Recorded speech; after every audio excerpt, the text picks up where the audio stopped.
नमस्कार दोस्तों, मैं राजू प्रजापति। स्वागत है आपका हिस्ट्री क्रिएटर में। चलिए, पिछली वीडियो में हम लोग स्टोन एज और मानव विकास को पढ़ चुके थे और मैंने बताया था कि कुछ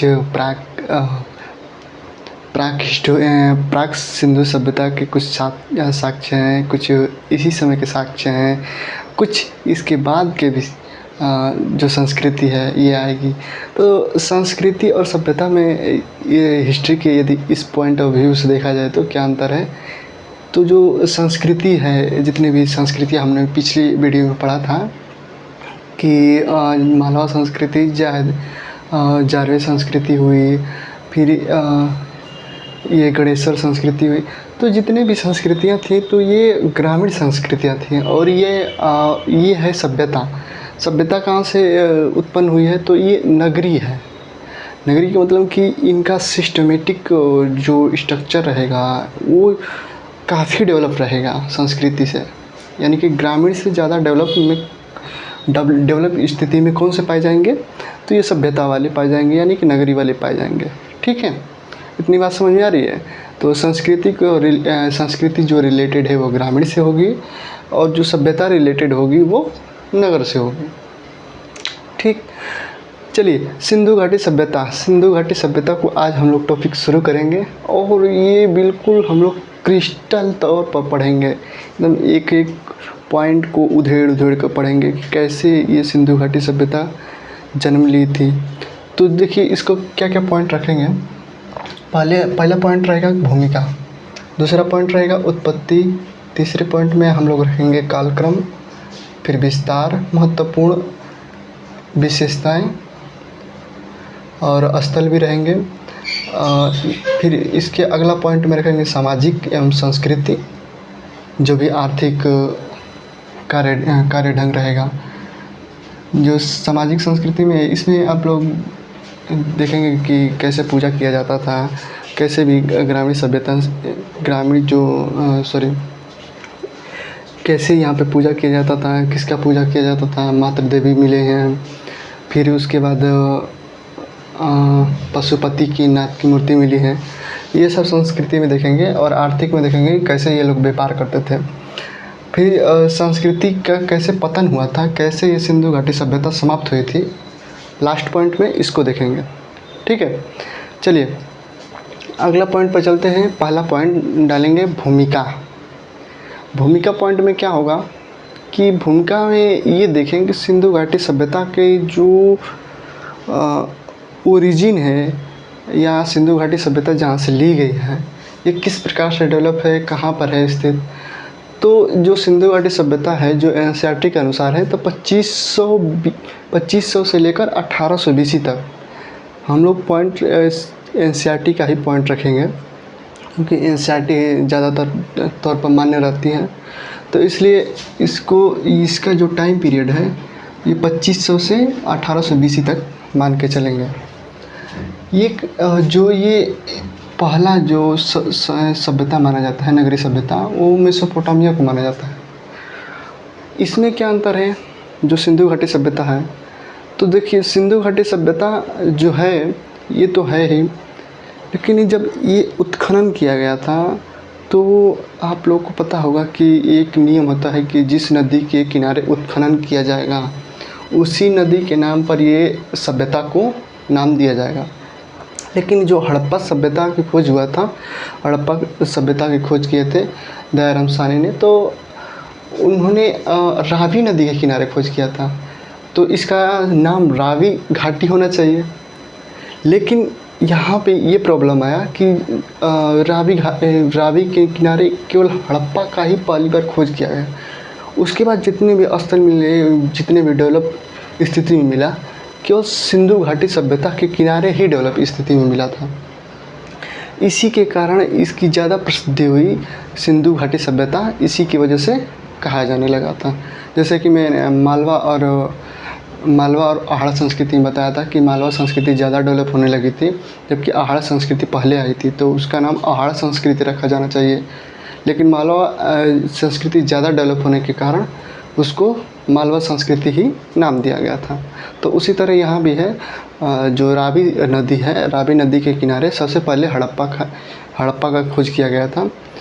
लेकिन सिंधु जो नदी के किनारे ज़्यादा डेवलप होने के कारण इसको सिंधु घाटी सभ्यता नाम दिया गया था। चलिए, मेसोपोटामिया का जो पहली नगर सभ्यता पाई जाती है, इससे ये लगभग मेसोपोटामिया से ये 20 गुना बड़ा था। कौन? तो सिंधु घाटी सभ्यता। सिंधु घाटी सभ्यता इतना बड़ा था कि मेसोपोटामिया से ये 20 गुना बड़ा था। मेसोपोटामिया पकड़ लें और एक मेसोपोटामिया का पकड़ लें और एक और संस्कृति पकड़ लें, तो लगभग इसके 12 गुना, यानी कि बहुत ज़्यादा बड़ा है। सिंधु घाटी सभ्यता बहुत ही ज़्यादा डेवलप स्थिति में और बहुत ज़्यादा बड़ा है।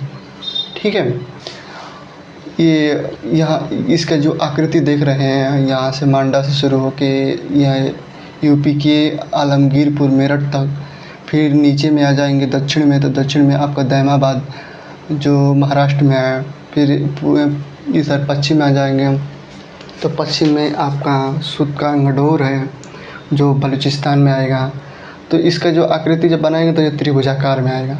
ठीक है, ये 19 लाख वर्ग किलोमीटर में था, लेकिन अब डेवलप होके ये और भी खोजे जाने लगा, तो ये कम से कम 20 लाख वर्ग किलोमीटर तक पहुंच गया है इसका क्षेत्रफल। चलिए आगे बढ़ते हैं। इसका नामकरण, इसके नाम पर आ जाते हैं। तो मैंने वीडियो में जैसे कि बताया कि अभी पीछे ही बताया था कि जो हड़प्पा सभ्यता था, हड़प्पा सभ्यता, तो इसको हड़प्पा सभ्यता भी कह सकते हैं क्योंकि हड़प्पा काल का पहले भी खोज हुआ था। सिंधु घाटी सभ्यता भी कहते हैं। सरस्वती, ये जो नदी बह रही है ना, इधर सिंधु नदी बहती है और इधर गंगा नदी बहती है। ये बीच में जो राजस्थान की तरफ घग्गर नदी बहती है, उस समय इसको सरस्वती नाम से जाना जाता था। ठीक है, इसलिए और संस्कृत इस जो सरस्वती नदी है, इसके करीब में 1100 से ज़्यादा स्थल की खोज किया गया है। इसके कारण इसको ज़्यादा डेवलप होने के कारण, जिसका ज़्यादा डेवलप होगा उसी का नाम होता है। तो यहाँ भी देखिए, ज़्यादा डेवलप होने के कारण सरस्वती सभ्यता भी इसका नाम आता है। फिर इसको नगरीय सभ्यता का क्रांति भी, प्रथम नगरीय सभ्यता का क्रांति भी कहते हैं। कांस्ययुगीन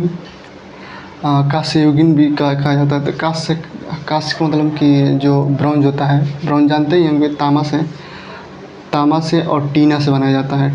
तामा में जब 88%, तामा में 12% आप जब टी मिलाएंगे तो वो कांसा बनता है। कांसा में वो ज़्यादा मजबूती की वजह से, मजबूती के लिए बनाया जाता है। जैसे कि आपको घंटा हो गया, ये सब ये कांस्य से ही बनाया जाता है। इतना भी नाम भी समझ में आ गया होगा। नाम में क्या क्या है, तो हड़प्पा नाम है, सिंधु नाम है, सरस्वती नाम है, प्रथम नगरीय क्रांति, कांस्ययुगीन सभ्यता, ये जितने भी नाम आएंगे इसका मतलब है कि सिंधु घाटी सभ्यता। चलिए इसके आगे आते हैं। इसके जो डेवलप हुआ था, कैसे डेवलप हुआ था, इसके बारे में हम लोग देखेंगे।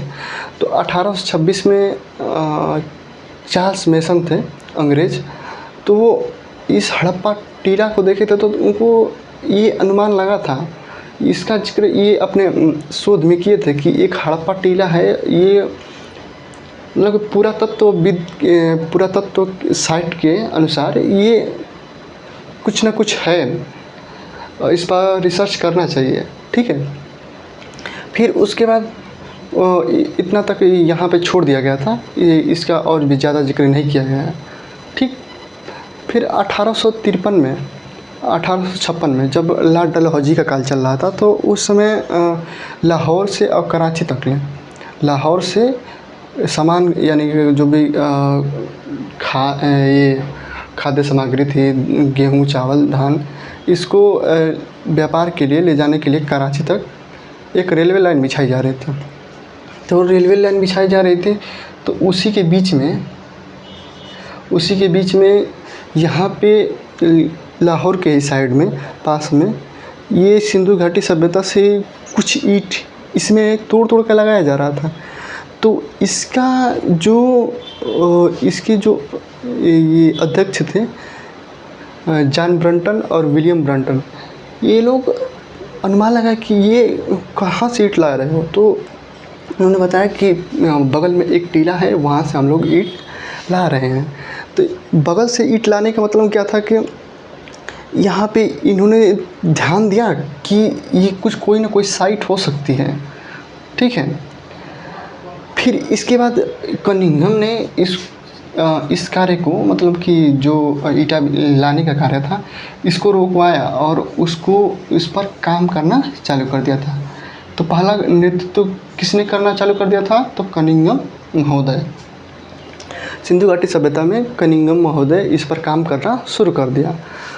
और इसके बाद 1921 में जॉन मार्शल ने इस पर, जो एएसआई के हेड थे, आर्कियोलॉजिकल सर्वे ऑफ इंडिया के हेड थे जॉन मार्शल ने 1921 में दयाराम साहनी के नेतृत्व में हड़प्पा काल का ये खोज कराना चालू कर दिए थे, ठीक। इतना बात समझ में आ गई होगी। चलिए अब अगला पॉइंट पर चलते हैं। हम लोग का भूमिका हो गया, उत्पत्ति हो गई, भूमिका हो गई, ठीक है, भूमिका समझ में आ गया। अब उत्पत्ति पर आते हैं। उत्पत्ति में क्या क्या है? तो उत्पत्ति के 3 मत माने जाते हैं। एक मेसोपोटामिया सुमेरियन के अनुसार, यहाँ पे सुमेरियन हो जाएगा, सुमेरियन, जो मैंने वीडियो में बताया था कि एक और सभ्यता है, वो सुमेरियन हो जाएगा। तो मेसोपोटामिया और सुमेरियन मत है, और एक है बलूचिस्तानी मत, और एक है सोथी संस्कृति का। पहला मत में आता है मेसोपोटामिया और सुमेरियन में। तो पहला मत में गार्डन चाइल्ड हैं, क्रेमर हैं, जॉन मार्शल हैं, डी.डी. कौशाम्बी हैं, एच.डी. संकालिया हैं और लियोनार्ड वुली हैं। ये मेसोपोटामिया सभ्यता से क्या यहाँ पे उत्पत्ति का सोर्स दिया जाता है कि ये कहते हैं कि जो भी साक्ष्य मिले हैं, जैसे कि तांबे का सिक्का मिला है या यहाँ पे नाव मिला है, लगभग ये सभ्यता मेसोपोटामिया से मैच करती है, ठीक है। तो वो कहते हैं कि मैच करती है, यही सभ्यता उठ के यहाँ पर आई होगी। कहाँ पे? तो सिंधु घाटी सभ्यता में। ये लोग इस मत को बढ़ावा देते हैं। और एच.डी. संकालिया इसमें जैसे जिगुरत को कहते हैं कि जिगुरत में जो ये जिगुरत का जो पिलर बना है, ये सेम पिलर यहाँ भी पाया गया है, सिंधु घाटी सभ्यता में भी यहाँ पे इसी तरह पिलर पाया गया है।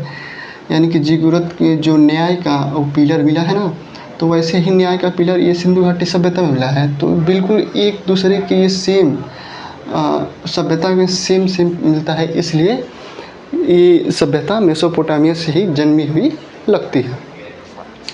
बलूचिस्तानी ईरानी और बलूचिस्तानी मत में आ जाएंगे तो फेयर सर्विस और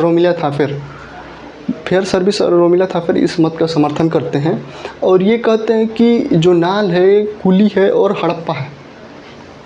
मैंने बताया था कि जो प्राक हड़प्पा से ही ये लोग इस मत को दे रहे हैं कि प्राक हड़प्पा से ही ये नाल और कुली और हड़प्पा, यानी कि इससे ये डेवलप होके ही ये सिंधु घाटी सभ्यता बनी होगी।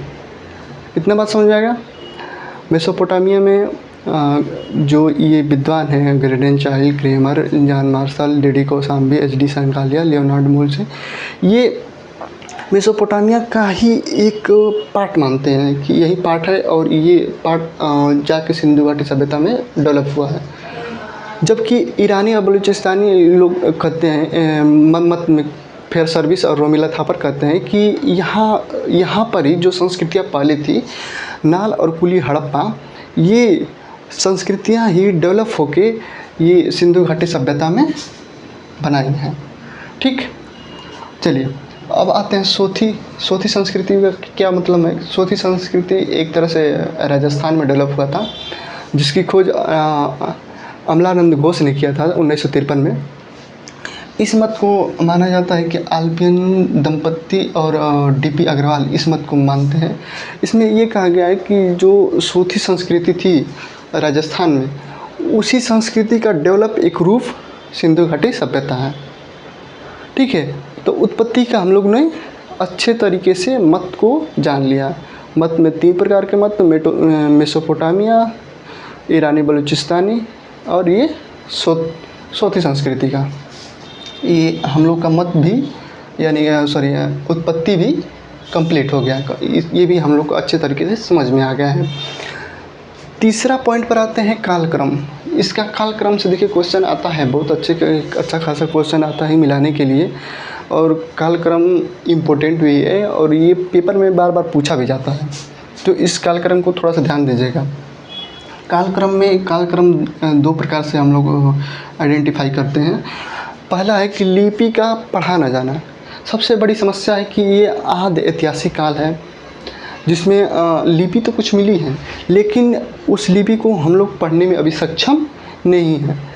64 प्रकार की इसको बाद में बताऊंगा कि 64 प्रकार के अक्षर मिले हैं। इसमें 200 प्रकार के अलग अलग लिखने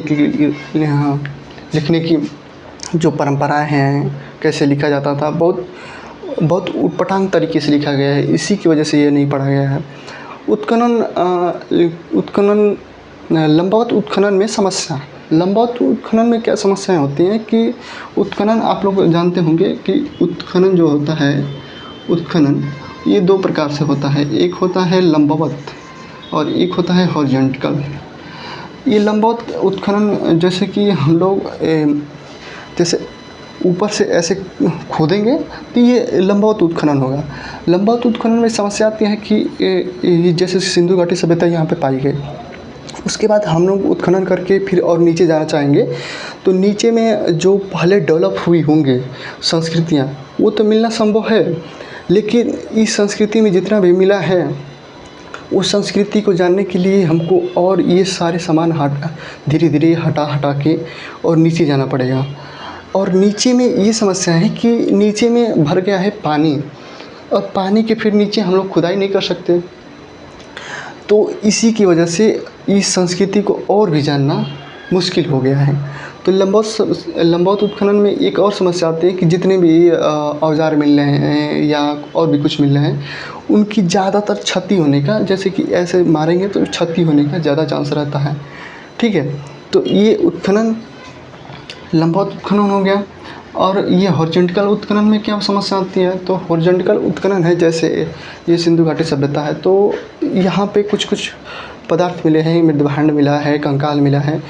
तो इस संस्कृति के थोड़ा सा और भी आगे बढ़ेंगे तो कुछ ना कुछ और मिल सकता है, लेकिन समस्या यहाँ पे है कि जो आधुनिक युग में जो यहाँ पे विकास कर रहे हैं लोग, कुछ लोग रह रहे हैं, तो उनको हटा के हम लोग इस संस्कृति को फिर बढ़ावा नहीं दे सकते, क्योंकि जो जीवित संस्कृति है अब उसको हम हटा नहीं सकते। एक मरी हुई संस्कृति को डेवलप करने के लिए, यानी कि उसको उजागर करने के लिए हम लोग जीवित संस्कृति को अलग नहीं कर सकते।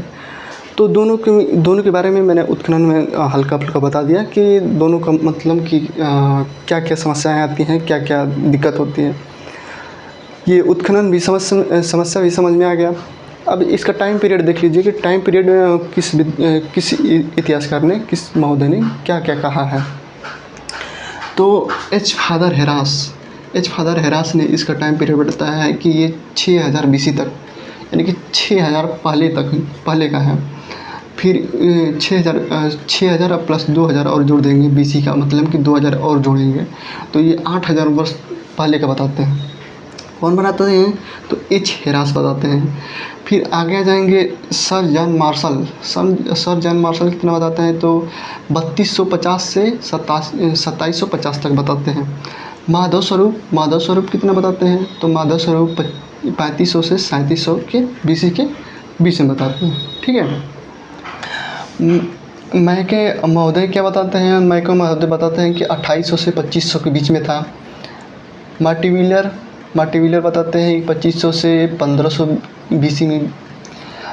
सी कार्बन वैज्ञानिक विधि सी कार्बन 14 से इसको पता किया जाता है कि ये कितना साल पुराना रहा होगा। तो ये एग्जैक्ट डाटा है, इसको भी याद रखिएगा, NCERT को भी याद रखिएगा, फेयर सर्विस को भी याद रखिएगा, फिर मार्टिन व्हीलर का याद रखिए, सर जॉन मार्शल का याद रखिए। ये सब पूछे जाएंगे, ये सब बहुत इम्पोर्टेंट है। तो सी कार्बन से आपका 2350 से 1750, इसको ख्याल रखिएगा। इसको कोई भी पॉइंट डिकोड कर देंगे C14 से तो ये मान्य हो जाएगा। एनसीईआरटी में क्या दिया है? एनसीईआरटी में 2500 से 1800 तक दिया है। डीपी अग्रवाल 2300 से 1700 के बीच में है। फेयर सर्विस 2000 से 1520 में। इतनी बात समझ में आ गई। इसमें देख लीजिए, एक बार और देख लीजिए। फादर एरास 620 तक, सर जॉन मार्शल 3250 से 2750 तक, माधव स्वरूप 3500 से 2700, मैके महोदय 2800 से 2500, मार्टिन मिलर 2500 से 1500, सी कार्बन 14 से 2350 से 1750, एनसीईआरटी से 2500 से 1800, डीपी अग्रवाल 2300 से 1700, फेयर सर्विस 2000 से 1520। ये कालक्रम है। कालक्रम आप लोग ध्यान रखिएगा, ठीक है। चलिए तो हम लोग अगला देखते हैं। यहाँ पे हम लोग देख चुके थे कि कालक्रम तक हम देख चुके थे। अब विस्तार देखते हैं। विस्तार कैसे था? तो विस्तार आप लोग स्वतंत्रता काल से पहले सिंधु घाटी का सभ्यता बताया था ना, 1921 में दयाराम साहनी से चालू हो गया था। तो स्वतंत्रता के पहले, स्वतंत्रता यानी कि 1947 के पहले कितना खोजा जा चुका था स्थल को? तो 40 स्थलों को स्वतंत्रता काल के पहले। एग्जाम में आएगा कि स्वतंत्रता काल से पहले कितनी सिंधु घाटी सभ्यता के स्थल खोजे जा चुके थे, इंडिया और पाकिस्तान दोनों मिला के। तो 40 स्थलों को खोजा गया था, ठीक है। उसके बाद स्वतंत्रता काल के बाद अब तक कितने खोजे गए हैं? तो 1400 और खोजे गए हैं, ठीक। 1400 स्थल अब और खोजे गए हैं, केवल कहाँ पे? इंडिया में, ठीक है। चलिए तो इसका विस्तार देखते हैं कहाँ कहाँ तक था। तो ये विस्तार में आ जाइए। अफ़गानिस्तान में 2 जगह मिला है, एक गुंडीकोक, एक सुतगोई। एक गुंडीकोक, एक सुतगोई में। अफ़गानिस्तान में 2 जगह, एक गुंडीकोक, एक सुतगोई में। पाकिस्तान में 475 स्थल मिले हैं लगभग। अभी फ़िलहाल के डाटा में और भी आगे बढ़ सकता है। 475 स्थल यहाँ पे, इससे अधिक ही स्थल अब हो गए होंगे। तो 475 स्थल लगभग यहाँ पे मिलते हैं पाकिस्तान में। ये कहाँ कहाँ है? तो दक्षिण बलूचिस्तान, ये पाकिस्तान का यदि क्षेत्र मान लीजिए, पाकिस्तान का क्षेत्र, तो ये दक्षिण बलूचिस्तान, पंजाब हम लोग का पंजाब और इसका पंजाब सटा हुआ है। फिर सिंधु इसके जो सिंधु नदी बहती है, हड़प्पा वाला, और रावी, ये वाला क्षेत्र को सिंधु वाला क्षेत्र बोलते हैं। पाकिस्तान में 5 प्रांत हैं। एक सिंधु वाला क्षेत्र है, एक ये पीओके वाला क्षेत्र है, फिर उसके बाद इधर बलूचिस्तान है, फिर यहाँ भी एक प्रांत है, ठीक है। तो 5 प्रांत यहाँ पे हैं। तो 5 प्रांत में लगभग 3 से 4 प्रांत में यहाँ पाकिस्तान में 475 स्थल मिलते हैं। भारत में कितने स्थल मिलते हैं? तो इसमें से घटा लीजिए, लगभग 900 से ज़्यादा स्थल कहाँ पे मिलते हैं? तो भारत में मिलते हैं। भारत में आपका इधर से ले लीजिए, गुजरात, हरियाणा, राजस्थान, एमपी नहीं, महाराष्ट्र, महाराष्ट्र, फिर पीबी पंजाब। इन क्षेत्रों में मतलब कि ये वाला पूरा मांडा से पकड़े हुए आलमगीरपुर, दैमाबाद, ये पूरा क्षेत्र में सिंधु घाटी सभ्यता के स्थल मिलते हैं, ठीक है। अब पूछेंगे कि इसका क्षेत्रफल कितना होगा? यदि क्षेत्रफल निकाला जाए, त्रिभुजाकार जो आ रहा है, तो इसका क्षेत्रफल निकालेंगे। तो ये शुरुआत में जो खोजा गया था, तो उसमें 12,000 इकाई, दहाई, सैकड़ा, हज़ार, 10,000, 12,900 किलोमीटर तक था। लेकिन अब कितना हो गया है? सॉरी, 12 लाख था ये, 12 लाख वर्ग किलोमीटर में था। अब हो गया ये बढ़ के 20 लाख वर्ग किलोमीटर में, ठीक है। पहले 12 लाख किलोमीटर में था, अब ये क्षेत्र को और भी खोजा जा रहा है और भी डेवलप किया जा रहा है। तो ये 12,000 किलोमीटर से बढ़ के अब 20 लाख वर्ग किलोमीटर तक हो गया है। इसकी जो जलीय सीमा है, ये जलीय सीमा यदि लिया जाए, ये जलीय सीमा पूरा माना जाए तो ये 1300 किलोमीटर तक पहुंच गया है। ठीक है, इसका क्षेत्र देख लीजिए। उत्तर में देखेंगे तो मांडा, जो जम्मू कश्मीर में है, अखनूर ज़िला में। यहाँ पे चिनाब नदी बहती है। चिनाब नदी से लेके दैमाबाद के प्रवरा नदी यानी कि नर्मदा नदी के किनारे तक। ठीक है, फिर ये हिंडन काली नदी की जो सहायक नदी है हिंडन, वहाँ आलमगीरपुर से लेके यूपी के और पश्चिम में दास्क नदी सुतकांगडोर से, ये हो जाएगा 1600 किलोमीटर। 1600 किलोमीटर इसका जो लेंथ हो जाएगा और इसकी जो चौड़ाई हो जाएगी वो 1400 किलोमीटर, यानी कि ऊपर से नीचे 1400 किलोमीटर। और कहाँ से कहाँ तक ले तो मांडा से लेके दैमाबाद तक, और हिंडन आलमगीरपुर यूपी से लेके ये सुतकांगडोर यानी कि बलूचिस्तान तक, पाकिस्तान के बलूचिस्तान तक। ये हुआ इसका विस्तार। और कुछ स्थल देख लेते हैं कि जो इम्पोर्टेंट स्थल हैं उसके बारे में कुछ मैंने बताया है। तो पहले पहले अफ़गानिस्तान का देख लेते हैं। अफ़गानिस्तान में मैंने 2 बताया था कि 2 स्थल है, एक मुंडीकोक, एक सुतगोई। ये रहा इंडिया का नक्शा, ये आपको दिख रहा होगा।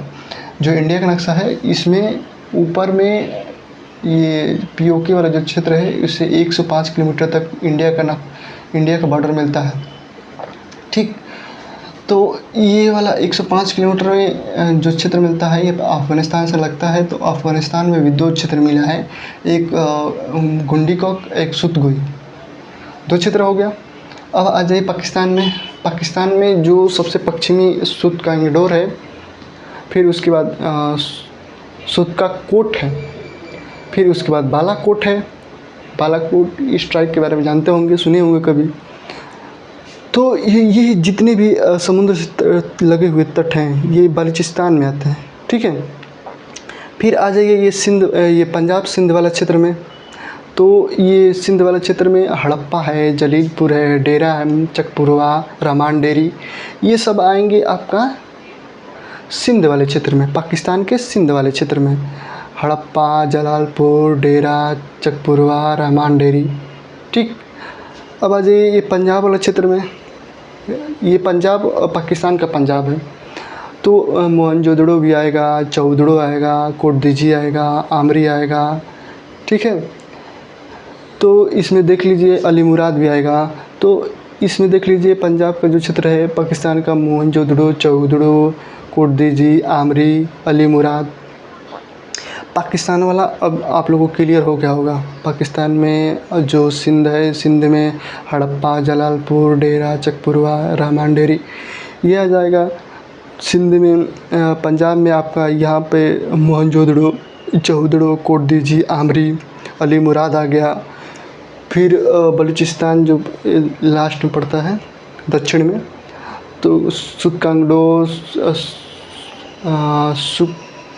सुक्ताकोट, बालाकोट, ये इधर से जो लगे हुए ना ये कोट ज़्यादा आते हैं। ठीक है, चलिए अब आते हैं अपने इंडिया पे। इंडिया में जम्मू कश्मीर में एक स्थल है सबसे उत्तर में आपका मांडा, जो चिनाब नदी के किनारे है। अब आ जाइए अपने पंजाब पे। इंडिया के पंजाब में कौन कौन से मिलते हैं तो रोपड़ इंडिया का सबसे बड़ा स्थल है, रोपड़ पंजाब में मिलेगा। संघोल, चकबड़ा, ये अभी जो इम्पोर्टेंट स्थल है वही लिखा हूँ, बहुत स्थल है यहाँ। 1400 से अधिक स्थल है, 1400 से करें 900 से 1000 तक बहुत ज़्यादा स्थल है। तो ये जो इम्पोर्टेंट है उसी के बारे में कुछ ही यहाँ पर कुछ ही के बारे में बताया जा रहा है। रोपड़, संघोल, चकबाड़ा हो गया। आ जाइए हरियाणा पे। हरियाणा में कौन कौन से मिलते हैं तो राखीगढ़ी, बनवाली, मिताथल, नाल, कुनाल, ये सब हरियाणा में है।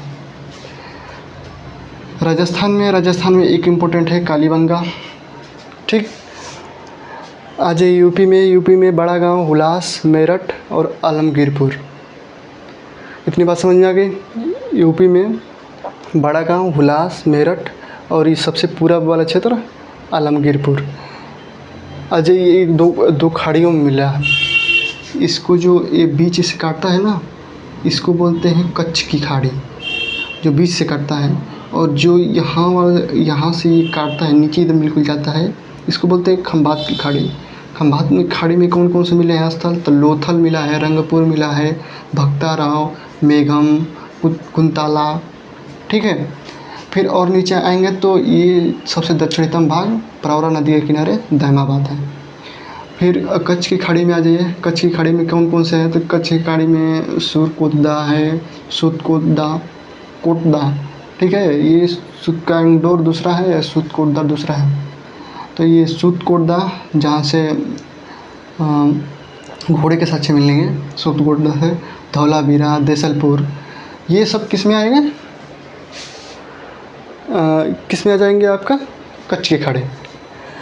तो यहाँ तक ले आपका विस्तार लगभग आपको क्लियर हो गया होगा। मैं कल आपको कल मैं बताऊंगा इसमें कि इसका जो महत्वपूर्ण स्थल हैं, जो 7 से 8 महत्वपूर्ण स्थल हैं, उसके बारे में कल पढ़ेंगे और उसके बारे में एक एक को हम डिटेल से पढ़ते जाएंगे। धन्यवाद। मिलते हैं हम लोग अगली वीडियो में।